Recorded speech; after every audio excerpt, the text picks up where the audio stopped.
Welcome to the PA Books Podcast. PA Books is a production of PCN, the Pennsylvania Cable Network. This program features interviews with authors of books on Pennsylvania people, history, sports, business, nature, and politics. We hope you enjoy this podcast.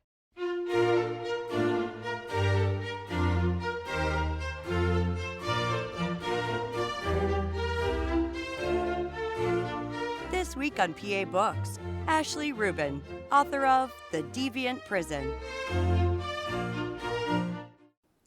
Ashley Rubin is the author of The Deviant Prison, Philadelphia's Eastern State Penitentiary and the Origins of America's Modern Penal System, 1829 to 1913. How did you become interested in the history of prisons? It all goes back to a college class I had my sophomore year at college at UC Berkeley. I was taking a class on the history of crime and punishment, and Eastern is basically covered in any class that you're going to talk about crime and punishment history in the U.S. And so that was my first exposure to it. And ever since I was hooked. So I did my college thesis on it, and then I knew I was going to do my dissertation on it. So it just all goes back to that class. What's it like to be enveloped in prisons and reading the documents? And it's not always the most pleasant environment. What is that like as a researcher? Yeah, it's funny. One of my college classes, I had a professor who was teaching a class on punishment, on the philosophy of punishment. And I said I wanted to specialize in the study of punishment. And he was like, that's a very ghoulish endeavor. And I thought, like, you're the professor of a punishment class. So on the one hand, it is kind of weird because you're, constantly reading about horrible things that are happening to people. And like some of it's quite graphic and terrible and really upsetting. On another level, it's also tricky because it has, like, you really want to do a good job because it has such high consequences. Like, you always want to do good research, but especially when, it's about something that's controversial, you want to make sure that you're especially, careful about your research. But mostly it's interesting to me. Like, I'm completely fascinated by prisons, by punishment, by changes, and like why, for example, capital punishment becomes less popular at one time and another time it becomes more popular, or like why we switch from one type to another, or like where one type of prison comes from, because we have all these different types of prisons. And so those questions, that just these puzzles that I want to solve. So I just enjoy it. Well, let's just talk about some of that history. What was punishment like in colonial America? It was bad. It was painful and it was public. So the kind of modal punishment was public, corporal, or capital punishment. And by corporal, I mean things like branding, whipping.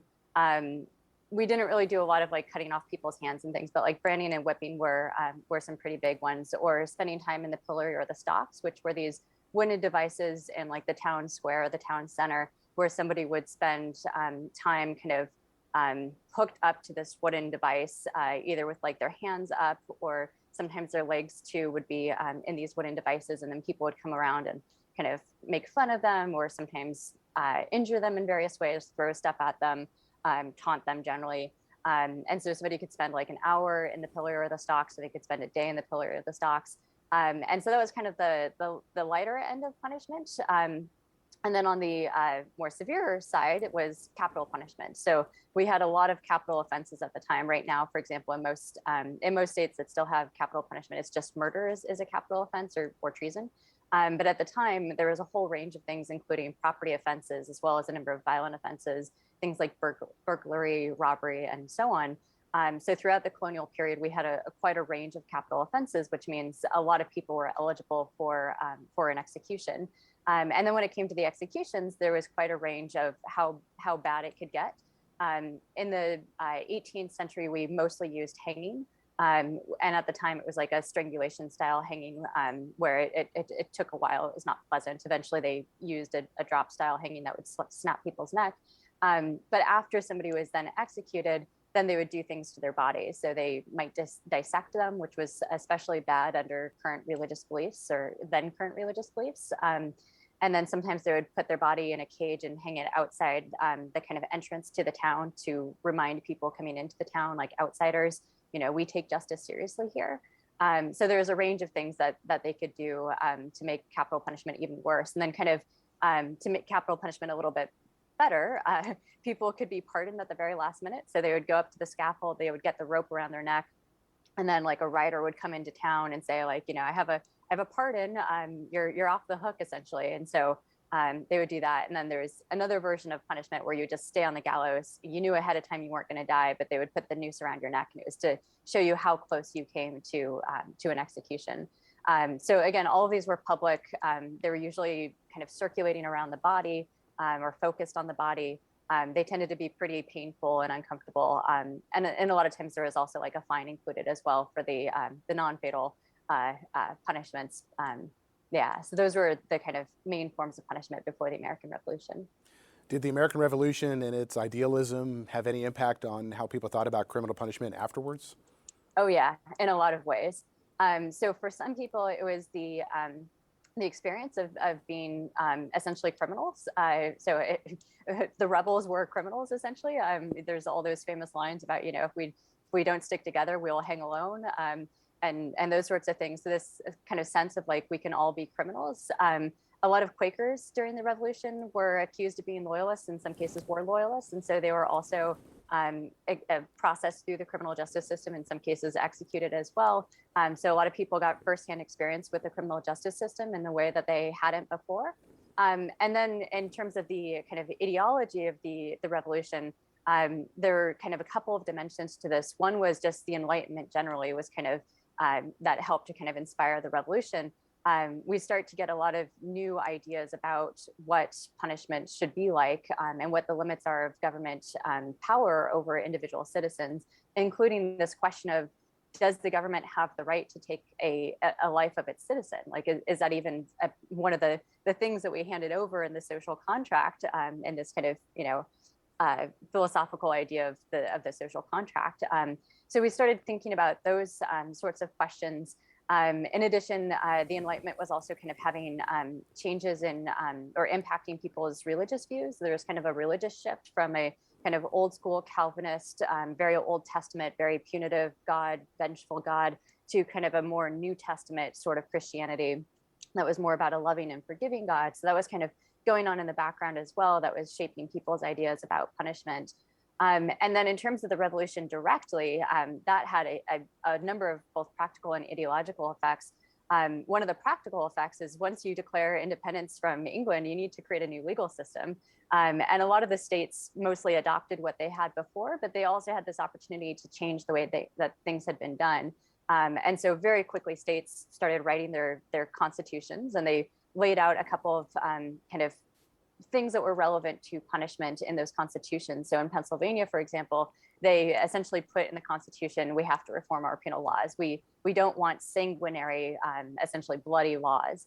And it's better for us to reclaim our citizens than to destroy them. So enough with capital punishment, basically, enough with corporal punishment. Let's find a way to bring people back to the fold and keep them as citizens, because at this point we need our citizens.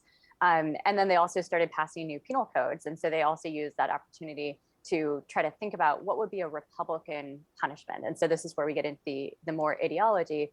So there's this one element where they didn't want punishments that were kind of monarchical. So capital punishment reeked of monarchy, essentially. This goes back to a kind of situation between the late 17th century and the early 18th century, basically the 1680s to 1718, where Pennsylvania had passed Penn's Great Law, and they said, no more capital punishment except in really narrow circumstances. We're going to try incarceration, and the Crown and Parliament didn't like that, the Crown's Council, and so they kind of fought with Pennsylvania back and forth, and then officially repealed the law in 1718. And so this episode was used by a number of reformers in the kind of revolutionary era and immediately afterwards to say, this is an example of how we would have been doing punishment, but the king stopped us, the Parliament stopped us. So, this is monarchy getting in the way of good American punishment to be less brutal than what the British would do. So we're not going to do that. And we need to go back to what would be a truly American punishment, which is not this kind of brutal approach that kings do, but something that's more kind of reformative. And so they had these new penal codes that they experimented with to move away from capital punishment. And then once they had okay, we're moving away from capital and corporal punishment, what do we do instead? And so that led to essentially the prison movement, or at least that was one of the things that led to the prison movement. And then finally, in terms of the impact of the revolution, there is also this sense that the republic has to survive. It's this massive experiment, and everybody is watching us, and it has to survive. Also, for our own sakes, it has to survive. But in order for it to survive, we need virtuous citizens. So virtue is like a huge theme for the founding fathers and the generations immediately after. And of course, in their view, criminals are not virtuous citizens. And so they needed a punishment that was going to convert these non-virtuous people into virtuous citizens who could, in theory, vote. And so we want people to vote well, to be responsible, to be good. The phrase they used was industrious and productive citizens, industrious, useful, and productive citizens.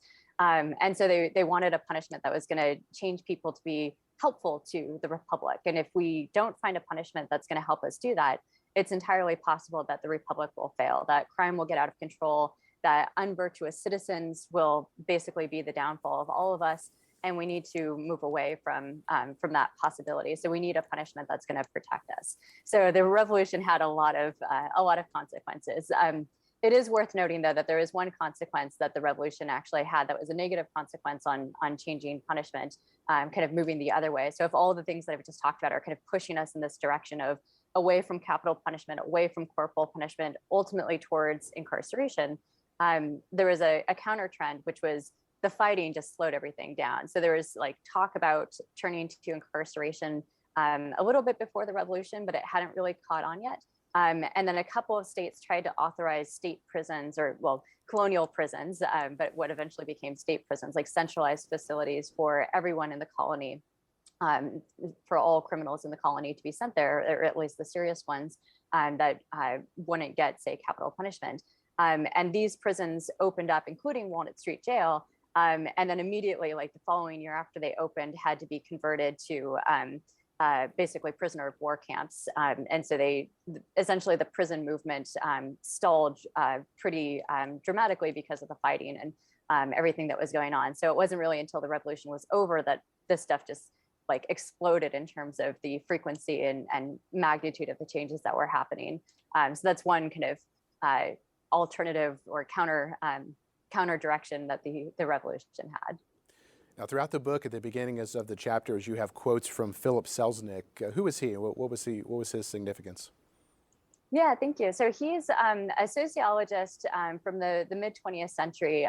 He was actually one of the founders of my graduate program, just by chance. I had actually initially disliked a bunch of his work because a lot of the work in the 1950s and 1960s is just really hard to understand. It's very dense and it's different from how we write things today. Which might sound funny to people who aren't academics, and so much of our work is dense, but by comparison, it was really hard to get through. But he wrote this great book called TVA and the Grassroots, where he explains that essentially when we're looking at organizations like hospitals or government agencies or schools, or in my case, prisons, that the people who work in these organizations have as much of an interest in the survival of the organization and their status within the organization as they do with achieving the organization's technical goals. And in the early part of the 20th century, organizational scholars believed that that organizations basically could be arranged to efficiently and effectively achieve their goals, especially like profit maximization, or how do we produce the most widgets or something like that. And Selznick was part of a group of scholars who said, actually, if we want to understand how organizations really work, it's not about their technical goals. It's not about how, like efficiency and things like that. We have to really understand the humans that work in organizations and how like the technical goals aren't actually the main end in themselves, that there's this other stuff, including the kind of status you get from being that. So like I get a certain status as being a professor at the University of Hawaii, or being a sociology professor. And so while there's like the practical things that I want to do, producing research and things like that, there's also this kind of status element of it.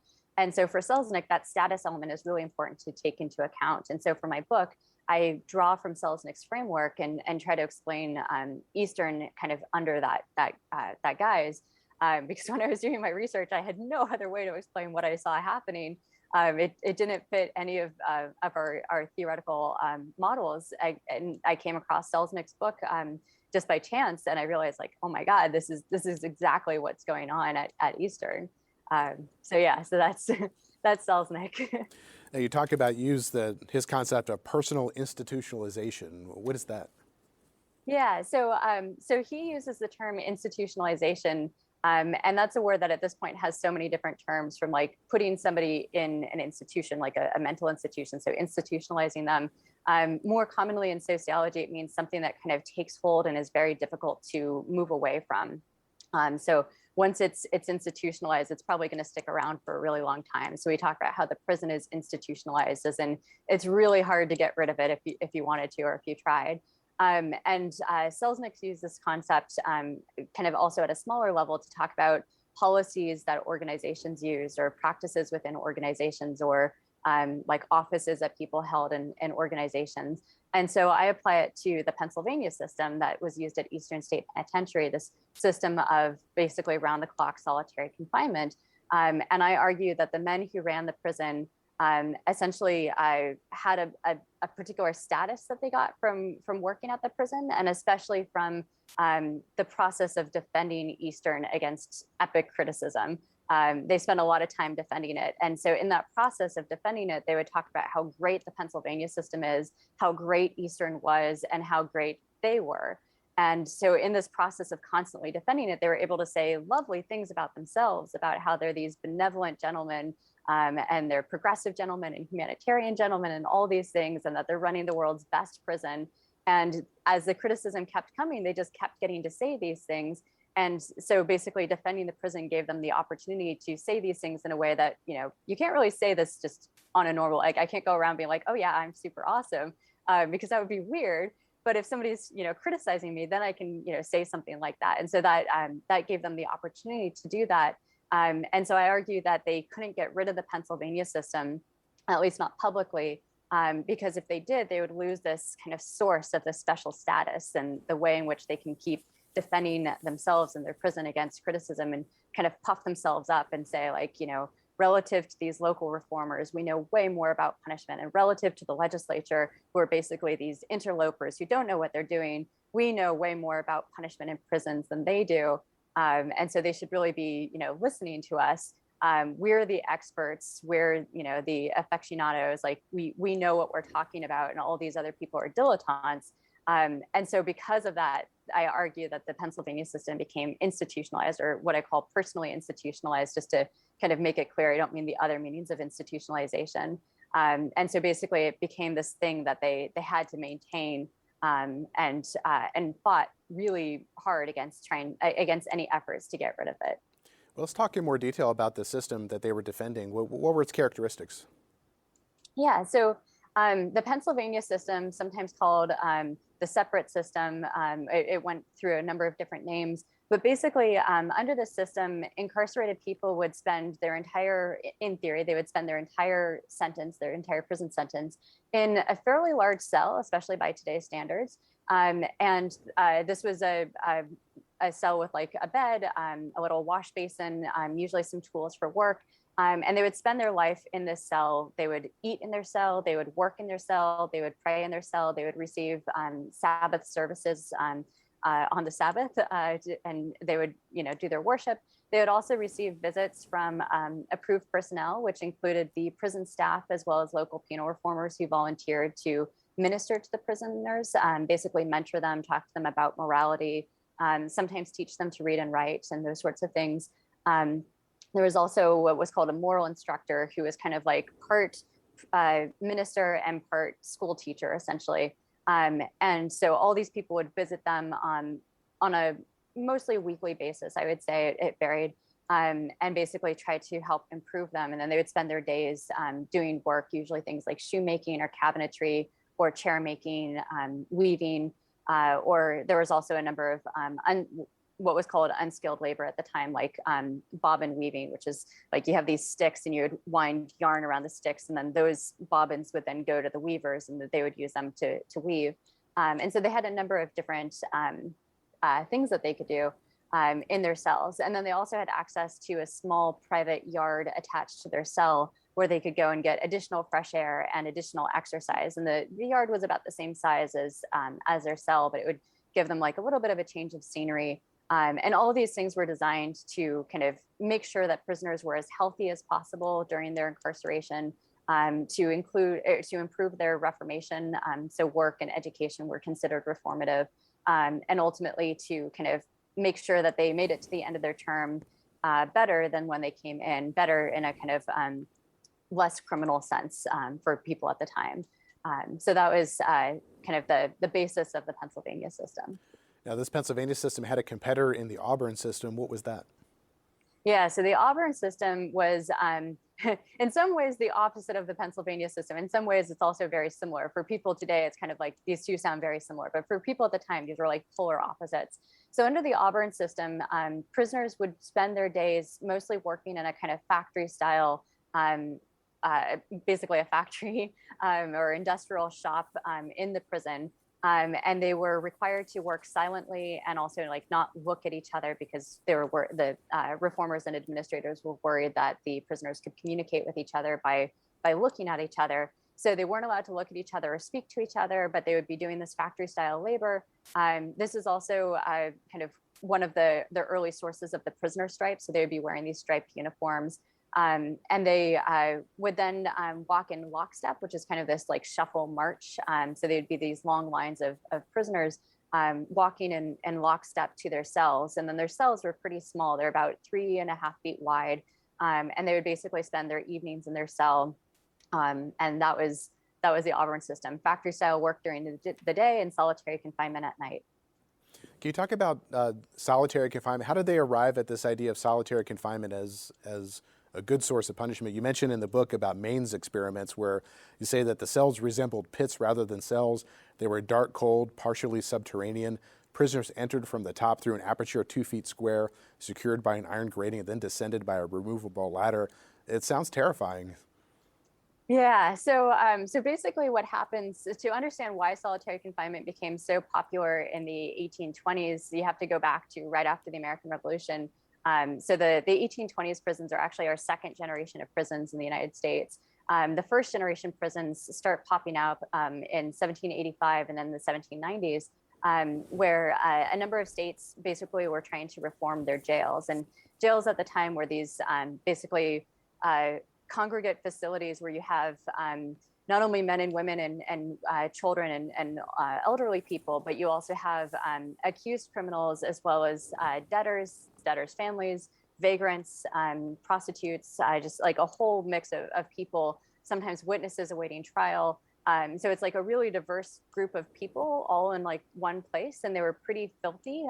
They were not well kept up. The people were not well cared for.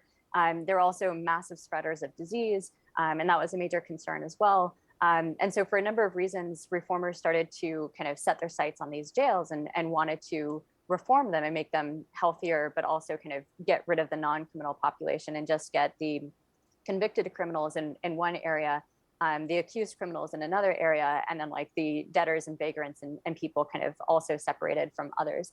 So we started getting this prison movement. So I distinguish between jails and prisons. Jails are places that are for mixed populations, including mostly people who are not getting punished, whereas, are awaiting their punishment at the time.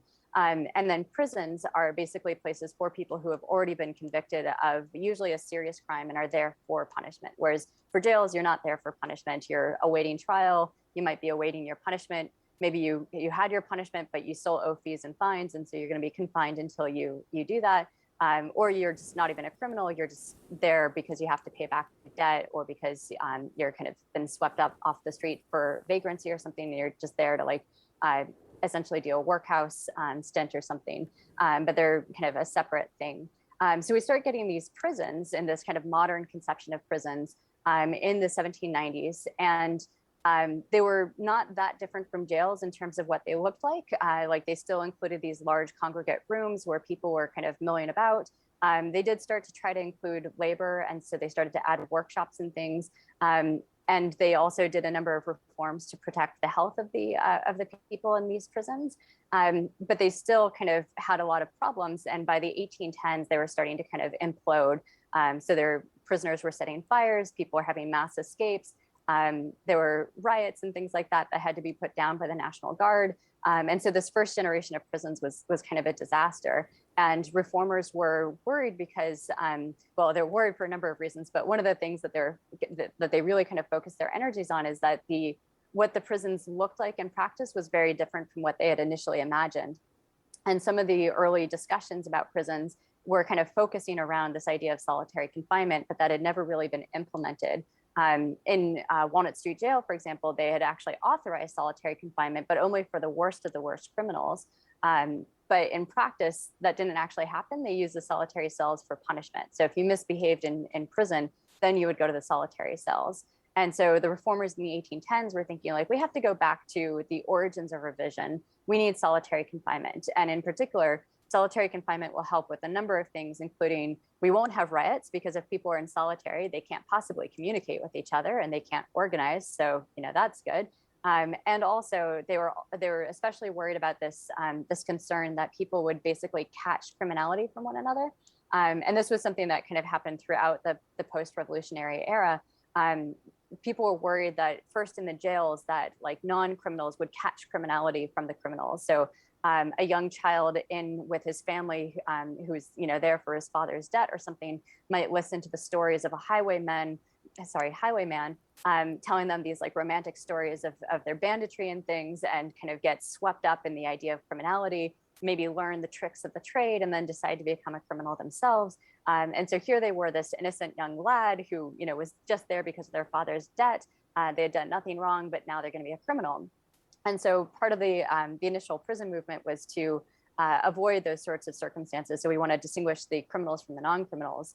But then once you do that, then there's also this concern about, well, there's the kind of more sophisticated criminals, the hardened criminals, the ones that have been at this for a really long time, and the ones that are maybe kind of more circumstantial criminals that are kind of just dipping their toe in the water, have just like tried criminality, or maybe they're doing it out of necessity and they just need to if somebody gave them a job, then they wouldn't need to do crime or something like that.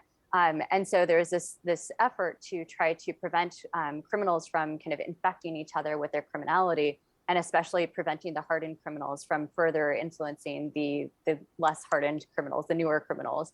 And so solitary confinement was going to help with that. They also believed that solitary confinement would help with reflection. So if you're in there and you have nothing else to do, you're just going to think about your sins. And so hopefully that will help.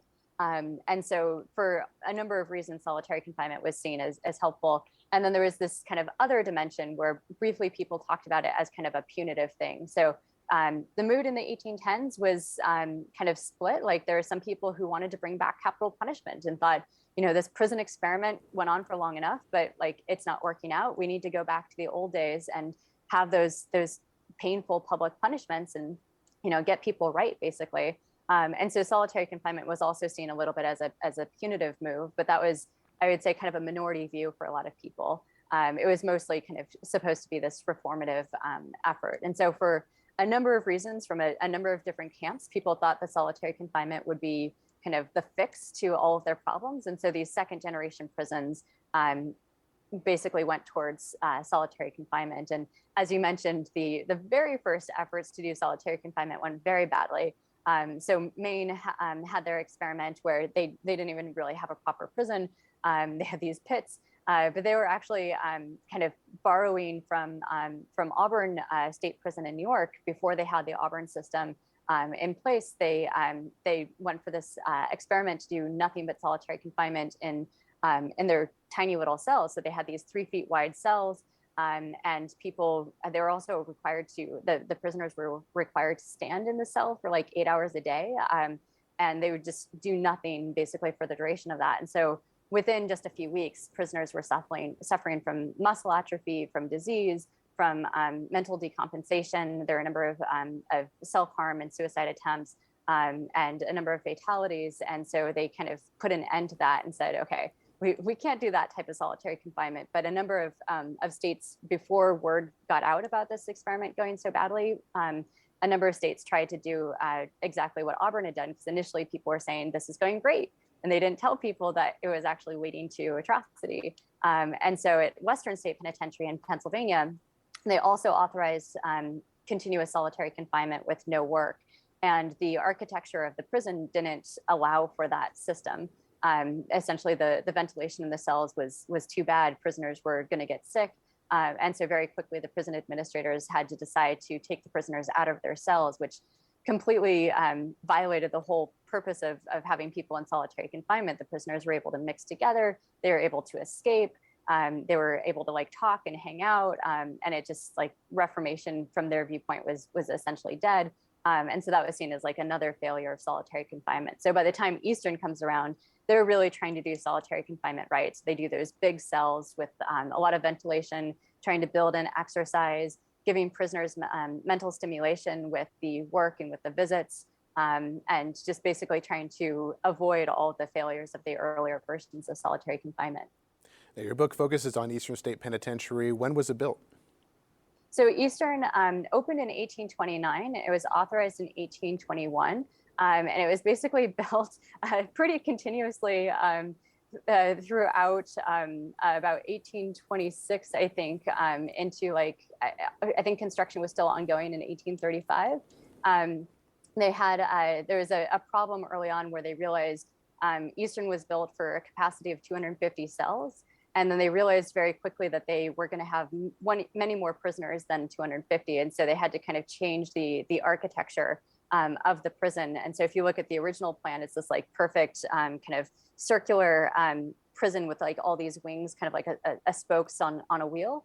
And then like they built the first half of it, the first 3 cell blocks, but then the second half, they had to kind of change the nature of those cells. And so those are double-story cells, and they're much longer prison wings than the first 3.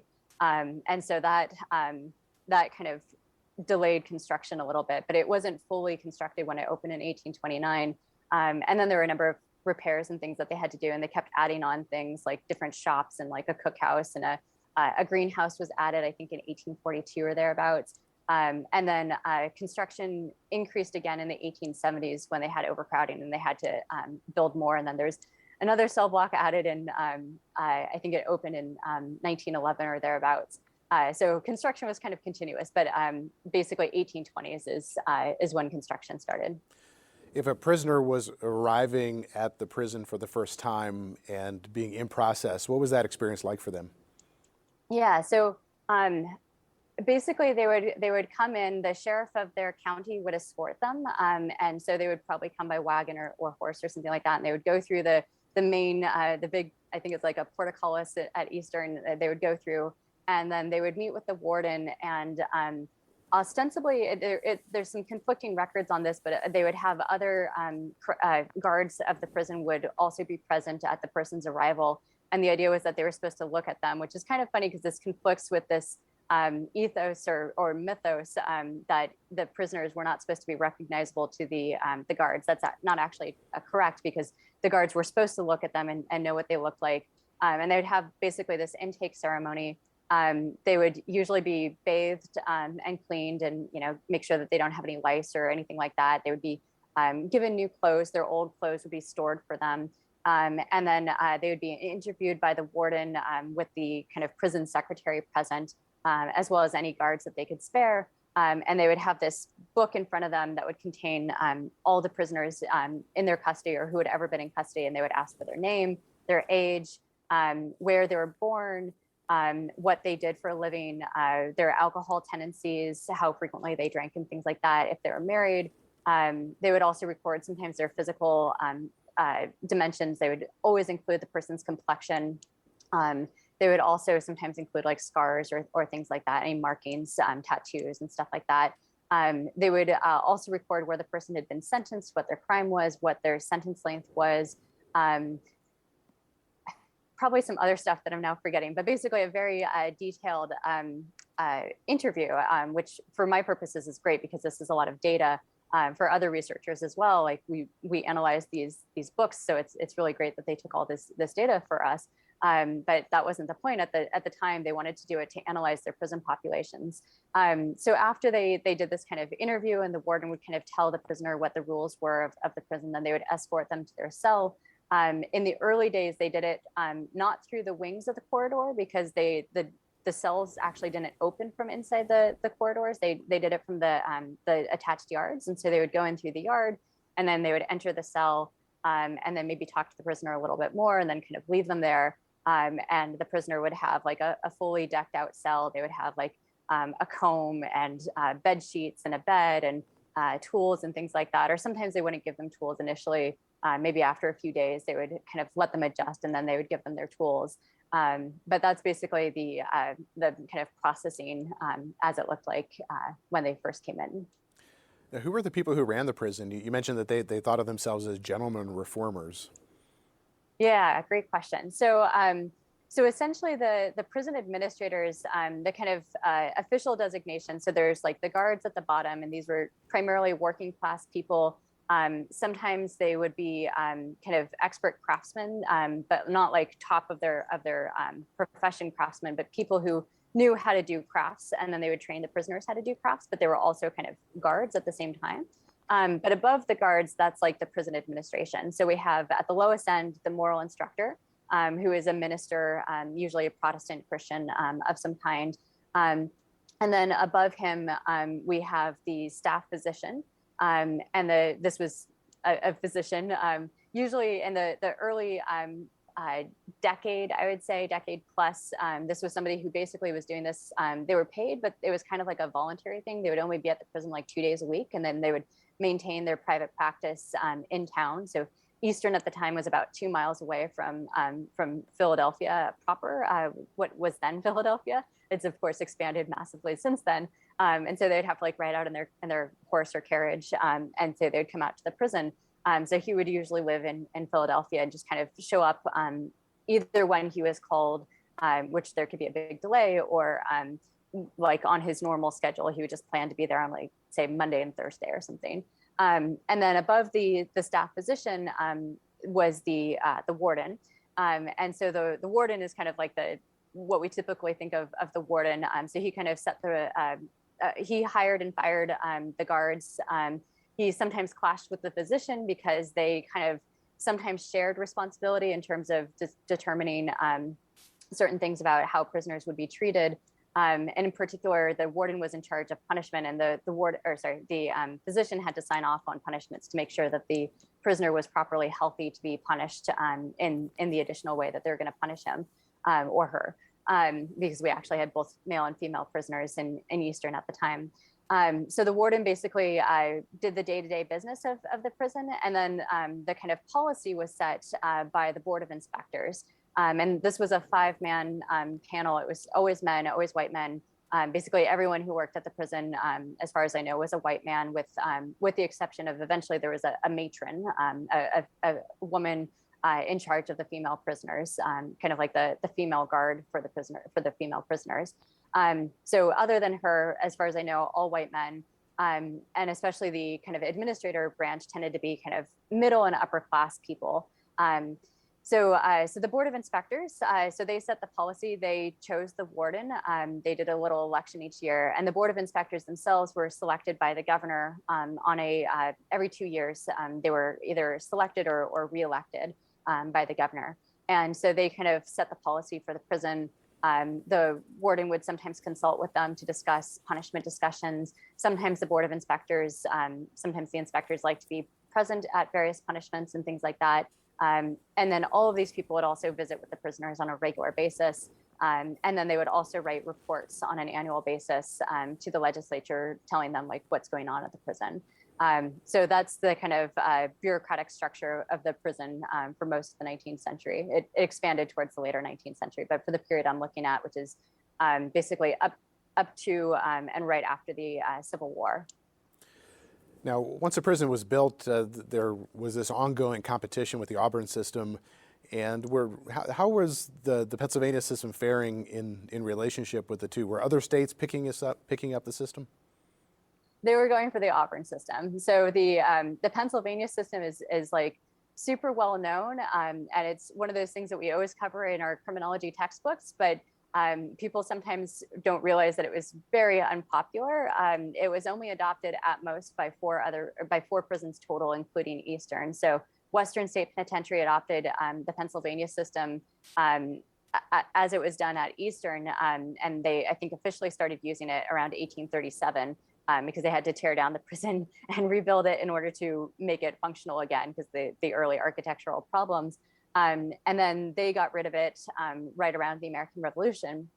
And then New Jersey and Rhode Island also adopted it.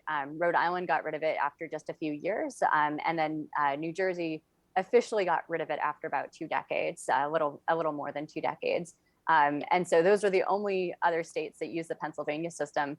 Other states considered it. A lot of prison administrators and government officials came by and toured Eastern, and they wanted to see what it looked like, if it was going to be feasible, if they thought it was a good system.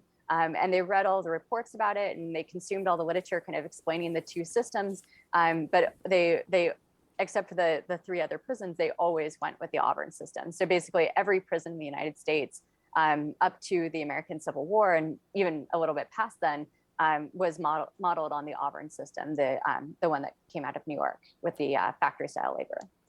So how did the administrators respond as their system was being rejected around the country? They were not happy. They took it as essentially like a personal defeat and a personal insult, especially because a lot of times there would be some sort of statement given about why a prison was adopted, or why another prison adopted the Auburn system. And so the administrators at Eastern would say things like, oh, this is wrong.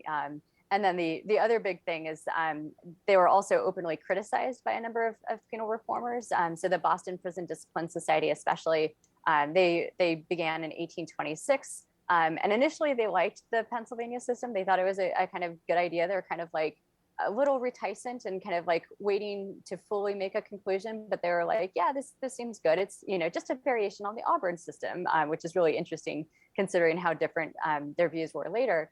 But just a few years after that, shortly after a scandal erupted at Eastern, they flipped the switch basically, and they were like, this Pennsylvania system is terrible. And so the organizer basically made it his life's mission to like set out and destroy the Pennsylvania system. And so they were one group of a number of people who would criticize the Pennsylvania system, saying that it was cruel and inhumane because it used solitary confinement. Never mind that the Auburn system also used solitary confinement just at night. Never mind that the Auburn system also whipped their prisoners when they misbehaved, but we're not going to talk about that. They also argued that it was dangerous to prisoners' mental and physical health. So again, they were worried about those early experiments with solitary confinement that went so badly. They were sure the Pennsylvania system was going to lead to massive levels of insanity and death and illness. They argued that it was too expensive and unprofitable. By comparison to the Auburn system, which in theory seems like it's going to be nice and profitable and efficient because it's using this factory style mode, and that's much more efficient than this craft style labor that Eastern is using, or the Pennsylvania system is using. And then finally, they argued that it would be ineffective and impractical because of all these issues. They argued that the prison administrators are going to have to break their own system. So either the prisoners are going to find a way to communicate with each other, and so reformation is not going to happen because they're going to, pollute each other in the ways that they thought about back then, or alternatively, because of these health consequences, prison administrators are going to have to remove the prisoners from their cells, get them fresh air, or they're going to have to allow them to communicate with each other so they can kind of stop decompensating and avoid any mental illness problems. And so those were the 4 kind of biggest critiques of the Pennsylvania system.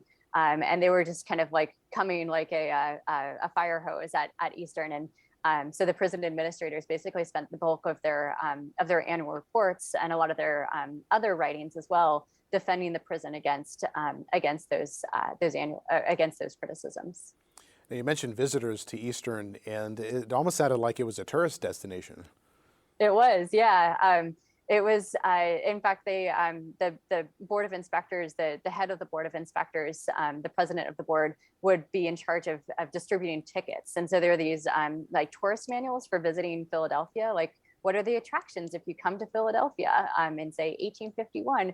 And Eastern had a little entry in these books, and they would say, if you want to get a ticket to visit, and go see the law offices of Richard Vox, and he will give you a ticket. And so you could tour the prison. Tourists usually weren't allowed to interact with the prisoners. I think they would pay like a quarter or something like that, which in today's time would be kind of comparable to what you'd pay for going to a tourist attraction. So it was enough that like normal people could go. You didn't have to be super wealthy. But because it's normal people, they didn't want those normal people to be interacting with the incarcerated people. However, there were special visitors who would come, usually as political liaisons. Alexis de Tocqueville, for example, visited the prison as part of his tour of American prisons. So he wrote about it. Charles Dickens wrote about Eastern State Penitentiary in his American Notes, this like diary that he kept when he visited America. And he told the inspectors, he said, your Eastern State Penitentiary is like right up there with Niagara Falls as the two destinations I most wanted to see. And he was pretty disappointed by his trip to Eastern. And then there are other dignitaries that came, numbers of royalty and heads of states, high level kind of legislators from around the country, but also around the world. So it really was a tourist destination. Like people would visit prisons. It was you have to understand that prisons at the time were considered a crowning achievement of American progress. It was, we're not just this, fresh new republic that's setting the way for everyone else. We're also changing how we punish people, because the rest of the world was mostly punishing in kind of the ways that we had done before. I forgot to mention banishment was another punishment, but that was less common in the later colonial period.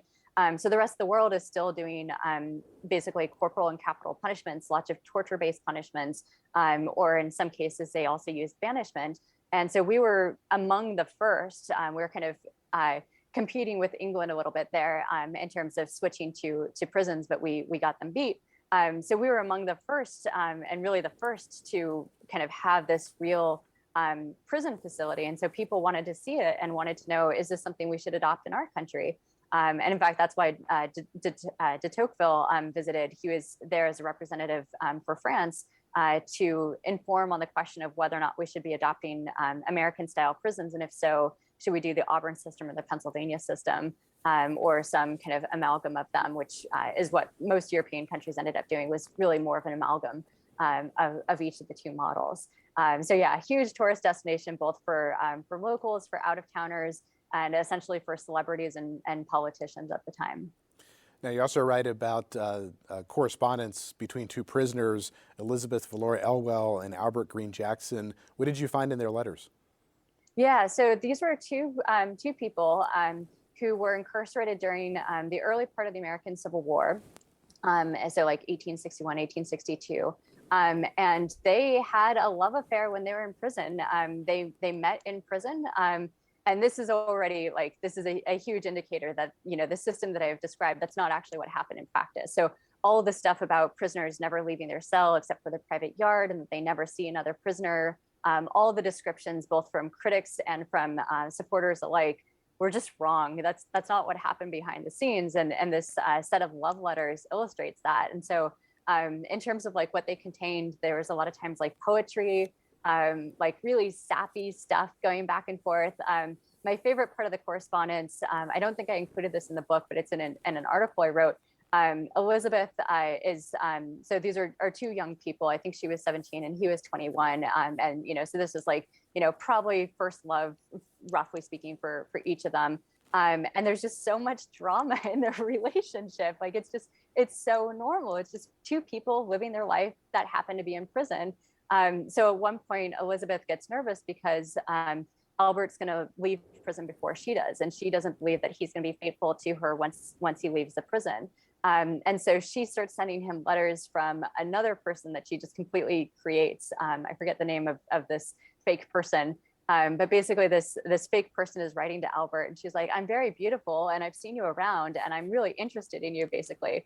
And is trying to get him to express interest in this fake person to test his resolve and his commitment to her. And eventually he figures it out, and it's pretty, I kind of think it's fairly obvious.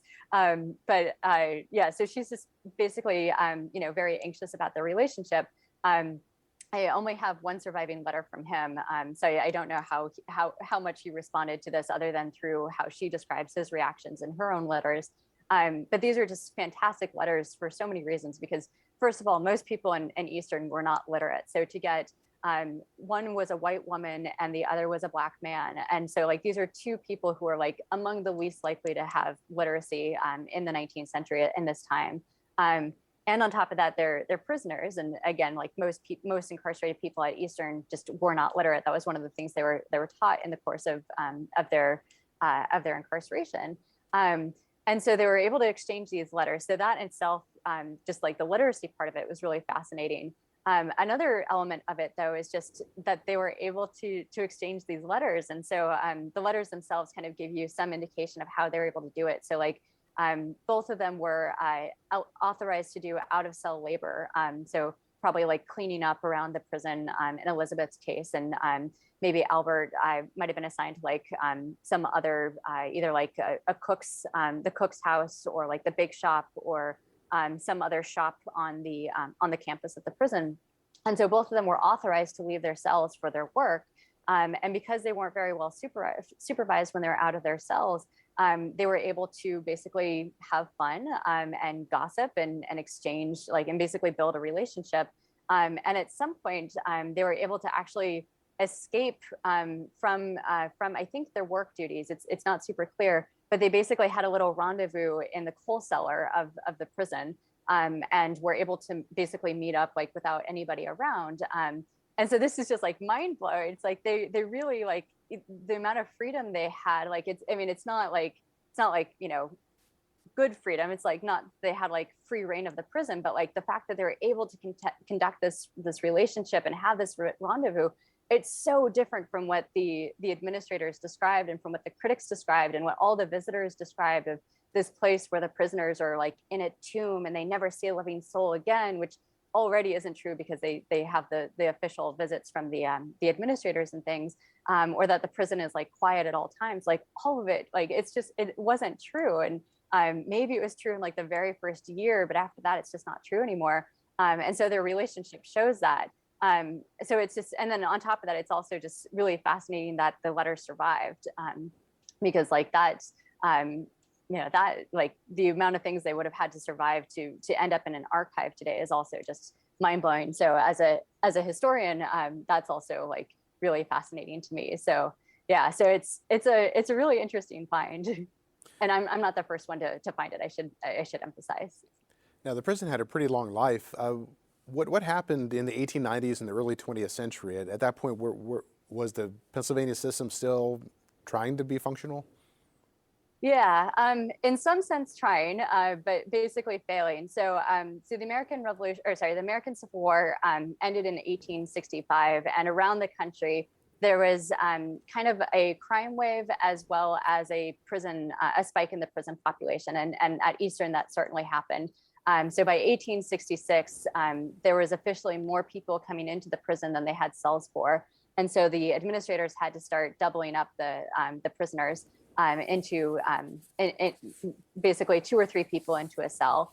And so that continued for a while, and the administrators were begging for relief to send some of the prisoners over to Western, or to have some sort of change to the sentencing restrictions, or like letting people out early, anything to help them, or funds to build more cells at the prison so they could accommodate a larger population. And the legislature basically ignored most of these calls for quite a while, until essentially it was too late. So the legislature eventually gave like too little too late, essentially. And so they did authorize a new cell block to be built, or a few new cell blocks to be built. But at this point, the prison population was just even more than what they could have accommodated in these new cells.